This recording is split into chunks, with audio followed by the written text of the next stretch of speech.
How's it going, everybody?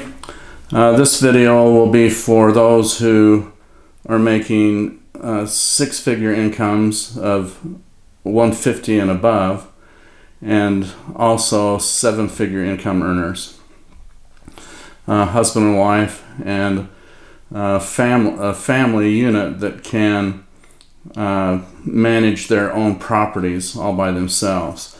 I know that some people out there, it might be a family that has a seven-figure income, but they're thinking as a family what to do as far as a family investment type of thing. So I do this. It's the same presentation that I would give to somebody that's 100,000 and down income earner, husband and wife. But you got to do this as a family. And should you grow tired of managing your properties, I would hope that you would choose me in helping you do that. But I want to start out with this is a shoot from the hip, so I'm probably going to miss some things in this video, and I can touch on those things later. But when you buy real estate, there's a mass confusion out there. People think that, oh boy, I'm going to have all these rentals and I'm going to have a positive cash flow, and I'm going to go buy my groceries with it. I'm going to quit my job. I'm going to do all these things and have the rental property basically provide the income for me that so I don't have to work a 9-to-5 job. And that's a myth. There's some people that are doing that, and sometimes they'll be extremely tight in doing so, and then their properties suffer. But the only reason you should buy real estate is for tax write-off and equity growth. There is no other reason why you should buy it. So if you work with me, you got to get this out of your head that you're going to be using the rental income to buy groceries with, to buy Christmas with, and to do all these little fun things with. A lot of times you don't realize the beauty of real estate until you actually sell it, and then you really make the money, because you've bought it based on tax write-off and equity growth. So you have to be logical when buying right the first time. A lot of people, especially younger people in their 20s, they don't care what kind of rental property they get, just as long as it's a rental property. And then they get it, and then they're putting money into it, their own money into it, just to keep it afloat, because it was a distressed property, and now they're trying to feed that distressed property, and then they just give up after that. And you'll notice if you're listening to this and you're one of those individuals in your 20s, if you're listening to this, you'll look around you and you'll see all these other people that are buying real estate that are actually 6- and 7-figure income earners, and they need the tax write-off and the equity growth. They don't need the money to go buy groceries with. So the group of people that I want to talk to in this video are those who have careers, who love their careers, but they need that write-off and equity growth. So there's a lot of wonderful things that you can have through that equity growth and tax write-off. But in order to sell it right in the future, you need to buy it right the first time. And I would like to, sit down with you and talk to you about ways of doing that. If you're still strapped with cash flow and you need to leverage property out as much as you can to purchase, then a great way of doing that is through trust deeds and notes, paper secured by real estate. Now you can buy paper notes, and you can create paper or notes. And when you create the paper, you usually do that with owner financing and a few other techniques that I'd like to share with you in person. But if you want to buy paper, the best way to buy paper is to buy it at a discount. And then once you obtain that paper, you turn around and use that paper as full face value in the purchase of real estate. So you might have like an equity note that you just bought that has a balance on it of $100,000, and you may have discounted it and bought it for, say, $50,000 at a 50% discount. So then you take that note that you have now that you just purchased, and you use that towards the purchase of another property, and use that note as full face value of $100,000.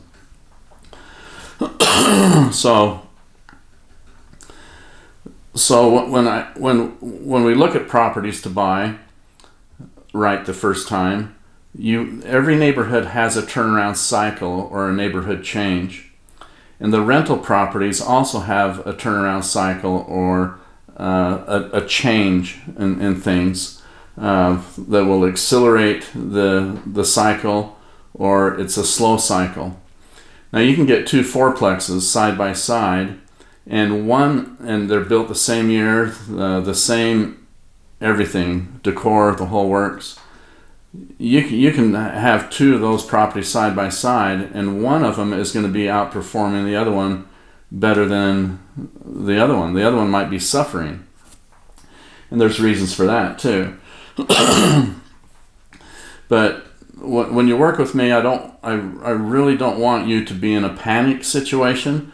I don't want you to think in your mind, I've got to have this, I got to have this, I got to have this type of mindset. You just need to be calm, and you need to be persistent, but you need to also make rational decisions when buying investment property right the first time. So the turnaround cycle of a neighborhood and the turnaround cycle, life cycle of the rental property is important too. I would suggest, unless it's a given that you should buy it, I would suggest you stay away from rental properties that you can just tell that they're throwing cash at it to keep it afloat. Usually those are old houses with boilers in them, and they're just nickel and diming the owner to death, so they feel like they're going to sell it. A lot of times landlords who sell their properties, they're trying to do a 1031 exchange, but they suck the life out of their rental property with deferred maintenance because they bought groceries with the rental income instead of putting it back into the property. They've sucked the life out of their rental property, and now they're trying to sell it to make money. Then all of a sudden an investor comes in and buys it, and then they have to throw cash at it to get it back up to where it should be, because the previous owner didn't do anything with the property to take care of it. So and then once you find the rental property, and I help you with the sale of that, right from the beginning, you got to determine what type of tenant mix that you're going to be dealing with. Do I want to do student housing? Do I want to do married housing? It's probably not a good idea to buy a single family home as a rental property. I think it's best to go duplex and triplex, fourplex and up, because a single family home, once you get a vacancy, it's really difficult. Plus it's a different tenant mix. There's married housing, there's student housing, there's housing with family, things like that. You have to decide right from the beginning what type of rental properties do you want to have in your portfolio to manage as a family, because it's not really property management, it's behavioral management. I have techniques of managing property as a behavioral management property manager. I can share all that information with you too. I'm not the type of broker who will push you into a sale. I'm not the type of person who will show you a property and I'm listening to you and your spouse and you're just loving the property, and I'm thinking, okay, what about this? What about this? You got to think about these things. There's some agents out there that will just zip their lips and they won't say anything, and they'll say something like, you feel like this is a fit?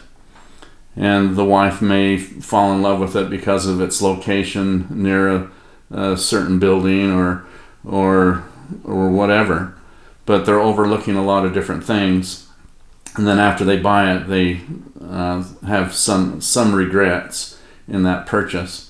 So I'm the type of real estate broker who's going to say, okay, here's my opinion on the property.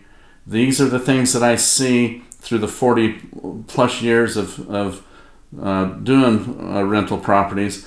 These are the things that I see that you're going to have a problem with. And these are the things that are great about the property. And I need to do that so that you can make rational decisions in your purchase. That way I can be your real estate broker for life. So anyway, now you determine the type of tenant mix that you want, and then you focus on the type of building type that will attract that tenant mix. You might want student housing, so you'll want to focus in an area that will allow multiple adults in the property.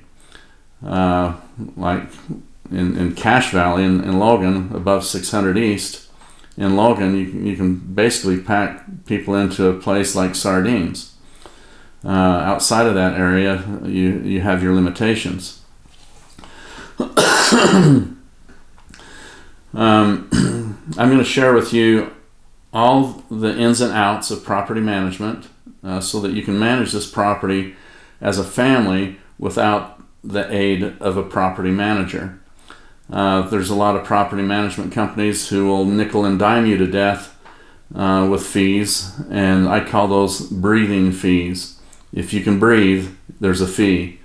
But you want to be very cautious on a lot of different things. But if you're gonna manage your properties yourself, I have ways that you can do that, and systems that will help you with behavioral management and the management of your properties, the rental agreements, and a whole bunch of different things that you can use to make it so much easier as a family to manage your properties.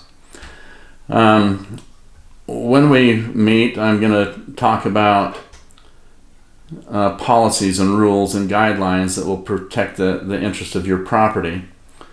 You have to comply by state, federal, and local laws. If you have 3 units or less, you don't really have to comply, but you want to check with your attorney on that. Those are some of the classes that I've taken where I know that in those classes they've talked about if you have 3 units or less, you don't have to comply to the federal fair housing. But anything that's above that, you have to. But again, you'd want to talk to your attorney on that. Even though that's what my classes have taught me, you still want to talk to your attorney. So the policies and rules, policies will always attract the best type of tenant. So when you buy your rental property, you might all of a sudden have a property that you've purchased that you have tenants that are not desirable tenants, and they're not living by the policies that you've created before you purchase the property. And you don't want that behavior in your rental properties. So you can either get rid of them and start fresh, or you can slowly get rid of a whole bunch of them a little bit at a time. The worst problems to begin with, a little bit at a time. But I have learned through the 40 plus years of doing real estate and apartments and stuff like that, like I said, is policies will always attract the best type of tenant. So you have to, it's so critical to have policies. And you can't be whamby-pamby about those policies. If you have a policy that says no mechanical work to be done on the premises, and you see that behavior taking place on the property, you have to nip it in the butt, and you nip it quick. You don't whamby-pamby like some people do, and it takes them 3 to 4 months to get rid of somebody. When you see a problem, you hit that problem with full force and with everything you have, and you make them comply to those terms and conditions. Some people might think that I'm kind of mean and mean-spirited as a landlord. But when you buy your rental properties, you have to have policies in place. If you don't have policies in place, you're going to be like a paper tiger. So policies would start with the rental agreement, the subparagraphs in the rental agreement. When your attorney puts together a rental agreement, they look at the bundle of rights that a tenant, a less than freehold tenant, has. The bundle of possession, use and control, disposition, quiet enjoyment. Renters do have rights, and but the rental agreement bridles or protects the landlord's rights as well. So the standard is the rental agreement. And standards in relationships can work really, really good. But when standards and relationships are in conflict, you either have to let go of the standard or the relationship. And either one is going to result in pain. If you let go of the standard, the pain will never leave. You'll be driving to your properties and you'll be seeing things that you don't like, and you'll know that the standards are being violated, and you have a gut ache, and that will not leave. It will never leave. So you have to let go. Do you let go of the standard, or do you let go of the relationship? Like I said, either one's going to result in pain. But if you let go of the relationship, you'll be way far better off than letting go of the standard. And that holds true with anything you do in life. And by following that policy, it creates commitment between you and the tenant. It creates accountability between you and the tenant, responsibility between you and the tenant, accountability between you and the tenant, integrity and self-respect between you and the tenant. So you will start attracting the type of tenant mix that is going to be extremely valuable to you. And it's because they follow your policies. If you tell them that you have certain policies, and you have to tell them right at the beginning of when you start the screening process. The screening process starts right over the phone. And you want to eliminate as many people as possible based on your policies and guidelines. If you have a property that has a garage and you don't want mechanical work to be done on the premises, then you have to tell them that right up front, because I guarantee you, you'll have some people who will use that garage as a workshop, and they'll have parts all over the place and set aside for the next weekend work. So you want to have your prospective tenants know right from the beginning of what is expected of you and what's expected of them. So standards and relationships work great, but you either have to let go of the standard or the relationship when you're dealing with rental properties. And I can share with you hundreds, if not thousands, of experiences that I've gone through since 1982 in managing rental properties right the first time through behavioral management and many other tools and ideas and things like that. I can help you buy rental properties anywhere between Syracuse, Utah, all the way up to Richmond, Utah. But you have to be selective in your choices of rental properties, because you don't want a fourplex out in Clarkston, Utah, because it's going to be vacant quite a few times. You may want a fourplex closer to campus, Utah State. There's a lot of things to factor in when buying real estate, your investment properties right the first time. I know I've probably skipped a lot of things in this video, but you need a real estate broker who knows their stuff. And I'm extremely confident in what I do as a real estate broker, whether it be real estate sales or property management. But you do have to understand that I am not the type of broker who's going to zip their lip when you're looking at a property and I know for a fact that there's going to be issues with that property and you decide that you want to buy it and I just pull out the paperwork. There's going to be things that I'm going to bring up and share with you that that's extremely important.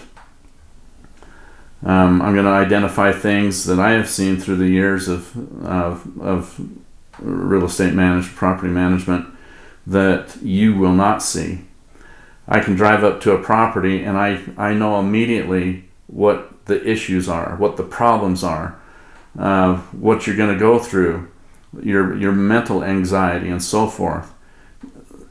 You need to be protected in those areas. And I have a fiduciary duty to protect you and your interest, even if it's beyond what I can make off of you. And that sounds kind of strange, what I can make off of you. I'm not. If I provide a service for you, a fiduciary service to you, right the first time, my income will come in some way or another. Now, at the beginning of this video, I talked about trust deeds and notes, paper secured by real estate. If you have a lot of money sitting in your bank or whatever, and you feel like you need to buy a rental property, you can leverage those properties. See, you should, if you want money to spend, you buy real estate trust deeds and notes. Or another thing that I can share with you later on, it's a non-financial instrument that pays you principal less the interest. I can show you a real estate funding machine that way. But if you want cash flow, then you should buy paper, trust deeds and notes. And you should know a lot about trust deeds and notes, because when you buy that paper at a discount, you don't never want to buy paper at full face value. And you can create paper too, but you never want to buy paper at full face value. So like I said before, if you buy a $100,000 note, but you buy it for $40,000 or $50,000, then you can take that note and buy your future rental property at full face value of that note. So you'll see a QR code right over here over my shoulder. And you can scan that, and you can get in contact with me fairly easy just by scanning that QR code. I know I've left out a lot of stuff here because this morning I thought, I should do a video. So I don't have things written down or anything like that. It's a shoot from the hip video. So I know I probably have left things out. Not intentionally, but I think I'll put a video together that has all this. See, real estate, buying rental properties, it's like a wheel, a bicycle wheel. And in the rim of that wheel, you have all these spokes. And the more spokes that you have, the more stability of that wheel will be. So I want to share with you all of the spokes attached to that rim. I don't want to share with you 2 spokes at 12 o'clock, 2 spokes at 3 o'clock, 6 o'clock, 9 o'clock. I want to share with you the whole bicycle rim of spokes in that turnaround cycle of purchasing your property and property management. So anyway, I got a few phone calls I need to return. So just shoot me a text, scan the QR code, and I would love to help you with all your real estate needs. Outside of this video frame, in a web page, you'll see my brokerages. There's a possibility that I will change my brokerages due to certain things, so I'm going to share that in the outside of this video frame of the brokerages that I'm currently with. So anyway, I appreciate talking with you, and make it a great day.